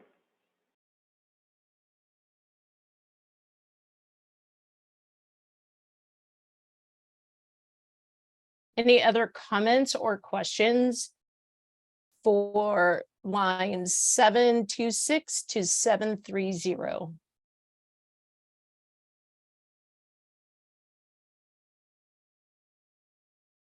Is there strong opposition to the proposed changes for 726 to 730? Is there general agreement for the proposed changes in 726 to 730?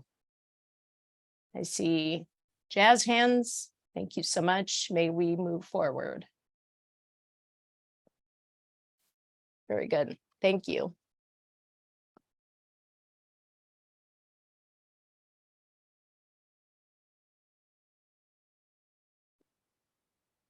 I just want AB to know, I'm seeing the chat and that we don't know dates. Everything's very fluid, so it's impossible for us to include a date here, but thank you for the suggestions.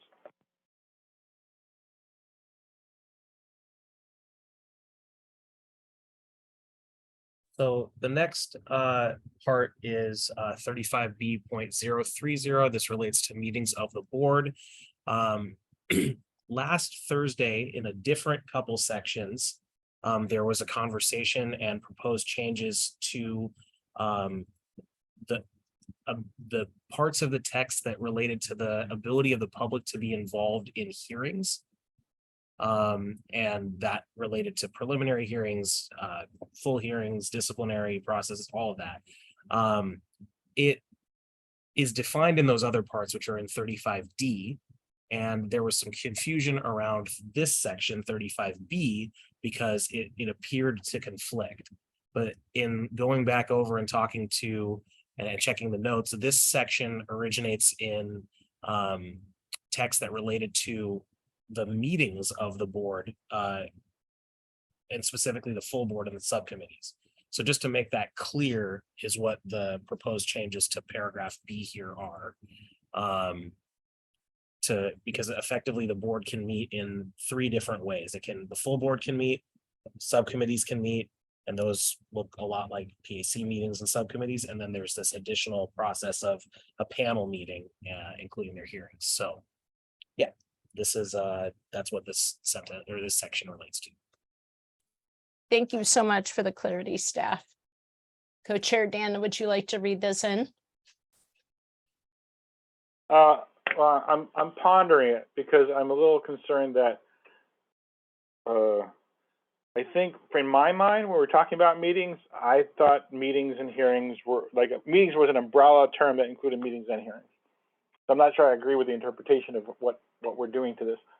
However, I would be willing to put something in that public comment at hearings is addressed in section blah blah blah, whatever section that is. If that's acceptable to other commissioners and the staff can tell me what blah blah blah is. So my proposed text to meet what the staff is getting at would be: the board at the full board and subcommittee levels shall hold regular meetings open to the public and offer time for community input, including through public comment, testimony, or other means. At public meetings, public comment will be allowed at minimum before key decisions are made, consistent with applicable law. Public involvement in hearings is addressed in sections 35D 190 and 35D 200. And staff, I don't know if you've heard me catch, it says include instead of including on what's now this line 892.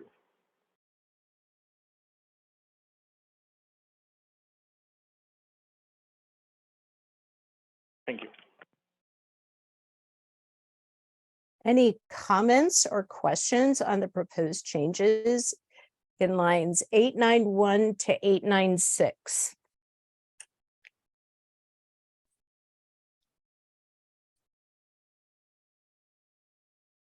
All right, I'll ask a question. Is there strong opposition to changing lines 891 through 896 to the proposed change? Is there general agreement to changing lines 891 to 896 to the proposed changes? I see agreement. Thank you so much. May we move on? Thank you. And I'm not sure if co-chairs, if there's only a couple more, I'll just flag here. Or if you'd prefer to go on to public comment, or how you'd like to proceed with the meeting today, looking at the time. Well, why don't you just give us an overview of what they are, and then we'll see what the commissioners think. Yes, so there are this section of preferred qualification for office staff was modeled off of the IPR section, and it doesn't include some of the potential qualifications that some investigators might need to do the additional tasks associated with the board, including being able to investigate through the normal process of the same process as other types of allegations of misconduct, the possibility of use of deadly force. And so in receiving recommendations on the process from the folks involved in the settlement agreement, that these two qualifications would be helpful, potentially including that in the preferred qualifications, just for some of the investigators to have that be a factor that could be looked at, is one of them. And that this is under staff training and qualifications. The next one is under 35D.010, basic elements of administrative investigations. This is not a staff edit. This is just something that'll be talked about later on, probably on Thursday. The rules work a little differently for the sworn officers and supervisors within the Portland Police that are not members of either the PPA or PPCOA, which include at the rank above lieutenant across the Bureau. And then, if I recall correctly, lieutenants within professional standards division are also included in that. So there's a specific section there as it relates to their legal status. There's alignment of text under, this is under the list of types of complaints. 35D, I think it's 0.030, sorry, 060. That would align this language with language used in the areas of agreement and other parts of the code. And then there was a conversation around having clarity around what does immediately mean for when the Bureau needs to inform the board that there is conduct that they become aware of. In the current code, it says in a timely fashion. And so it was changed in the areas of agreement to immediately, and that created a little bit of ambiguity as to what immediately means. And I think there's only one other one, and that is just cleaning up the language around what the members of the public, when they are able to provide public comment in hearings, what they're able to do, and it is to comment. So it's just sort of a language cleanup there. Thank you, staff. Co-chair Dan. All right, well, I'm seeing and feeling that people are kind of toasty. It's been a warm day, it's been a long day, and maybe we should wrap this at 9 as close as possible and put this off till Thursday. I'll just make an executive decision here, and I'm going to let my co-chairs yell at me if they want to. So I think we should just go to the wrap-up stuff because we're like 6 minutes from 9 o'clock. And but bear in mind that we might have to run our other meetings long later down the line. In theory, it's going to be cooler Thursday. In theory, it'll be cooler for the rest of the month. So maybe we'll be able to stay late later. Thank you. Thank you. Thank you. Thank you so much, Co-Chair Dan. Again, I would like to now open up public comment on the issues that PAC is discussing, or community members can tell their story about policing and police accountability. We ask members of the public to keep their comments or questions to 3 minutes in length and raise your hand in Zoom if you would like to speak.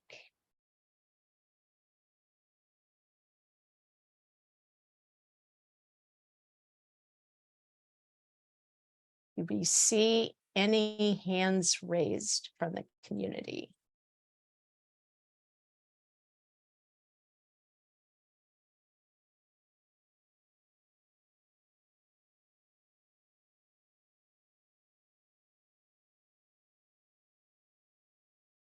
Okay, I don't think so. So I just want to give thanks to everyone for your hard work today. I want to pass it over to staff now before we conclude. Yeah, so just a quick note, two quick notes. One, at the next meeting, which is Thursday, it's scheduled from 6:30 to 9. Sometime after 8 p.m., the PAC will enter executive session. So for members of the public who are there sometime between 8 and 9, that will the public portion of the meeting will end and the PAC will go into executive session pursuant to ORS 192.660. And that's just a scheduling note for Thursday. And the other thing is, as has been mentioned, there's only 17 days left of this process and 5 meetings left. And so one of the things that we'll be starting to do over the course of these meetings is to recognize the folks who've been involved in this process as their last involvement occurs. So although we do hope that she's there in a future meeting, this is actually the last meeting that Dr. Moses will be facilitating for us. So I wanted to take the opportunity to thank her publicly for the work she's done as a facilitator and as an equity practitioner and trainer for the PAC, and express gratitude on behalf of myself and on behalf of the city as well. So just wanted to make sure we did that before we wrapped up. Thank you. Thank you so much. It's been such an honor to be here. I've watched you all grow so much, and I'm just in awe of how you have all come together as a team. And I'm just so grateful to for your dedication. And yeah, thank you. Thank you. So as a reminder, you can submit advanced public comment to the Police Accountability Commission via web form, voicemail, or postal mail. Thank you all to have attended today's meeting for your contributions. Thank you to the public who participated. Thank you so much to our interpreters. If you're not already signed up for email updates, please do so to receive updates from the PAC. Our next meeting is this Thursday, and I would like to adjourn this meeting at 8:58 p.m. And again, thank you so very much. Thank you so much. Thanks. Thank you. Bye-bye.